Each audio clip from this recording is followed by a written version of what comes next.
Ustoz qalblarga nur, aqlga ziyo beradigan biz qadrlagan shaxslardan biridir.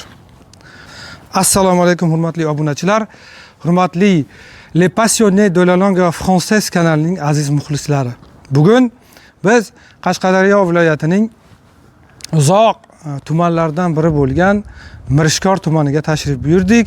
Biz bugun 6-maktabda fransuz tilida o'z faoliyatini olib borayotgan 11 yildan beri shu maktabda ishlayotgan Qurbonova Rayhon shogirdimiz bilan bugun kontentimizni olib boramiz. Xudo xolasa Rayhonni ish faoliyati, undan tashqari bu yerda fransuz tilidan ishlab pensiyaga chiqqan, ya'ni nafaqaga chiqqan ustozlar ham bor ekan. Ularni ham kichkinadan suhbatlardan bahramand bo'lib kontentimizni davom etamiz. Men hozir Qurbonova Rayhonni taklif qilaman. Marhamat Rayhon. Assalomu alaykum. Avvalambor bizning maktabga xush kelibsizlar. Men Rayhon Qurbonova, 11 yildan beri Mirishkor tumani, Mirishkor qishloqidagi 6-maktabda o'z ish faoliyatini olib bormoqdaman. Men avvalo 2014-yil Qarshi davlat universiteti Roman german filologiyasi fakultetini fransuz tili yo'nalishi bo'yicha o'qishni tamomlab, shu maktabda o'z ish faoliyatini boshladim hamda 11 yildan beri menga shu maktabda o'z ish faoliyatini olib borayotgan davrimda o'quvchilarga bilim berishimda fransuz tilini yanada ularga mukammalroq va interfaol metodlardan, axborot texnologiyalaridan foydalanib dars o'tishimda ustozim Olimov Ochilboy domlaning o'rinlari avvalo beqiyos deb hisoblayman. Qani Rayhon, maktabga kiramiz. Marhamat.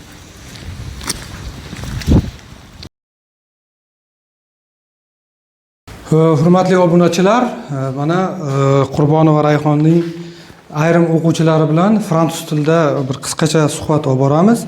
Undan tashqari Rayhonning o'zi bilan ham qisqacha suhbat olib boramiz.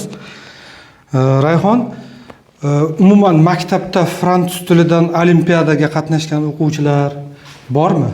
Albatta, fan olimpiadalarda ko'pgina o'quvchilarimiz tuman va viloyat olimpiadalarida o'z faxrli o'rinlarini egallab kelishmoqdalar. 11-sinf o'quvchimiz tumanda faxrli 2-o'rinni egallab, viloyat bosqichida ham faxrli o'rinlarni qo'lga kiritdi. Nima uchun shu fransuz tilini tanlagansan? O'zimga yoqqanligi uchun, qiziqqanligim uchun tanlaganman. Sanchi, sani isming nima? Nafosat qani? Qani Nafosat, sen fransuz tilini nega tanlading? Men shu fransuz tiliga qiziqqanligim uchun tanlaganman. Faqat qiziqishmi? Sanchi, oting nima? Je m'appelle Lucas, mon prénom Ranchero. Men fransuz tilida yangidan o'tila boshladim.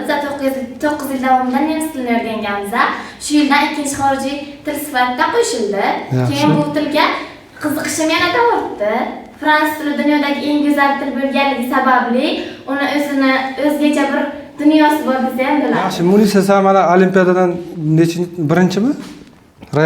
Rayon boshqasi birinchi o'rinni oldi. Birinchi o'rinni olsa, bu juda katta yutuq, tabriklayman bu yutuqlik bilan.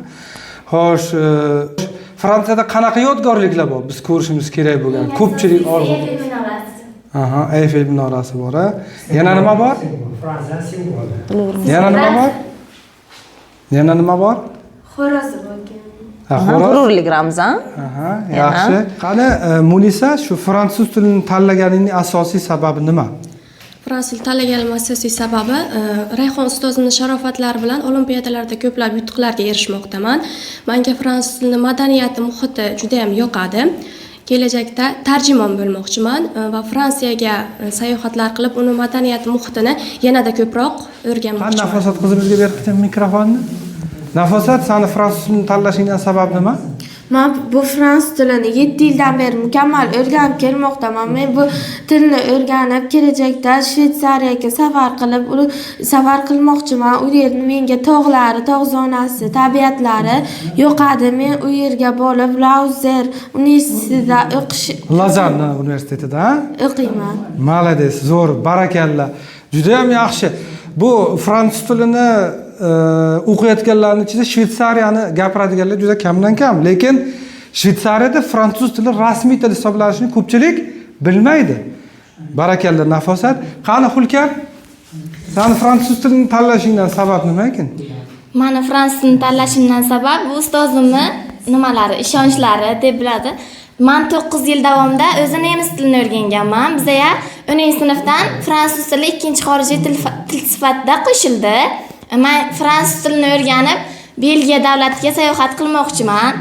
Belgiyani tabiati, muhiti menga juda yoqadi. Belgiyada ham rasmiy til fransuz tilimikin? Ha, fransuz tili albatta. Albatta. Rahmat Hulkar. Tilda kim nima aytib bera oladi menga? Men fransuz tilida masala aytib bermoqchiman.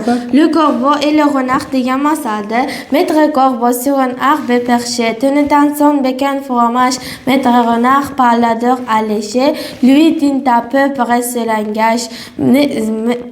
Et bonjour monsieur du corbeau, que vous êtes joli, que vous me semblez beau sans mentir sur votre ramage, c'est rapport à votre plumage. Vous êtes le phénix de ces bois, Passez-moi le mentir, le corbeau. Le corbeau a un peu de sang de joie et pour montrer sa belle voix, il ouvre ce lâche bec, laisse tomber sa proie. Ce renard s'en saisit et dit mon bon monsieur, apprenez que tout flatteur vit aux dépenses de celui qui l'écoute. Cette leçon va bien, un fromage sans doute. Men hozir fransuz tilida o'zimni tanishtirib bermoqchiman.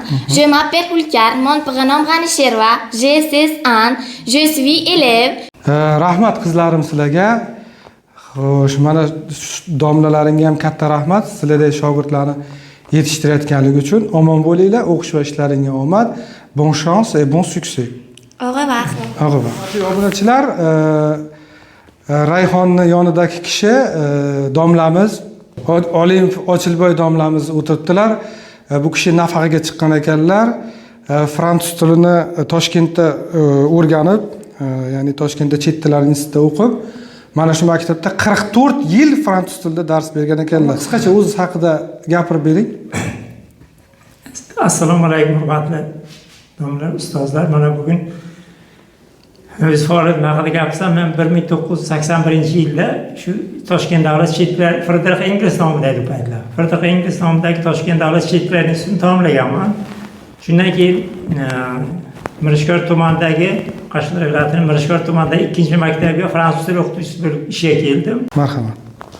Rayhon, mana shu endi savollarga takliflaringizni kutib qolamiz. Birinchi maslahatim avvalo fransuz tilini chin dildan his qilib yaxshi ko'rish kerak. Ikkinchisi esa fransuz tilini qaysi davlatning rasmiy tili ekanligi va uni dunyodagi o'rni haqida ma'lumotga ega bo'lish kerak. Va uchinchi maslahatim esa fransuz tilini o'rganib boshladikmi, uni avvalo alifbosini va talaffuz, ya'ni intonatsiyasiga e'tibor bergan holda o'rganishimiz kerak. Xo'p, avvalo fransuz tilini o'rganishimiz bu madaniyatimizga ta'sir etadi va bizga bir qancha imkoniyatlarni ochib beradi, ya'ni jumladan frankofoniya, ya'ni fransuz tilida so'zlashuvchi mamlakatlar bilan aloqani mustahkamlaydi. Menga har qanday yoshda ham fransuz tilini mukammal o'rganish mumkin. O'rgana olamiz. Buning uchun keng imkoniyatlar mavjud. Bu menimcha fransuz tilini o'rganib boshladikmi, fransuz tilidagi uchraydigan burun tovushlari va uning burun tovushlarining talaffuzi va intonatsiyasi ozroq qiyinchilik tug'dirishi mumkin, ammo bizning yutuqli jihatimiz o'zbek alifboyimizda fransuz tilidagi barcha tovushlarning yoki harf birikmalarining barcha harflari mavjud. Fransuzlar, ya'ni O'zbekistonga tashrif buyuradigan sayyohlar bilan ko'proq muloqot qilish kerak va ularni so'zlay olish kerak va daromad jihatdan gapiradigan bo'lsak, iqtisodiyotimizga ham, o'zimizning iqtisodimizga ham, masalan, turizm sohasida katta natija beradi. Ushbu suratda kimni ko'ryapsiz? Bu fransuz mashhur yozuvchisi Guy de Maupassant. Uning biz bilamizki, Bellamy, Lavi, Do'ndiqcha asarlari, novellalari sevib o'qigansizlar. Rahmat. To'g'ri, bu haqiqatdan ham Guy de Maupassant edi, 19-asr fransuz yozuvchisi. Bu jarayonda men bir qiziq narsani aytib ketaman. Eiffel minorasi 19-asrda qurilgan. O'sha qurilgan paytda ko'pchilik uni yoqtirmagan boshida. Jumladan Maupassant ham. Maupassant uni ko'rmasligi uchun nima qilgan? Bu yozuvchi aytganki, bu Parijda anonsini buzadi. Naturasini, maxluqda nima qilgan bu shu Eyfelni ko'rmaslik uchun? U Eyfelni ichiga kirib o'tirgan.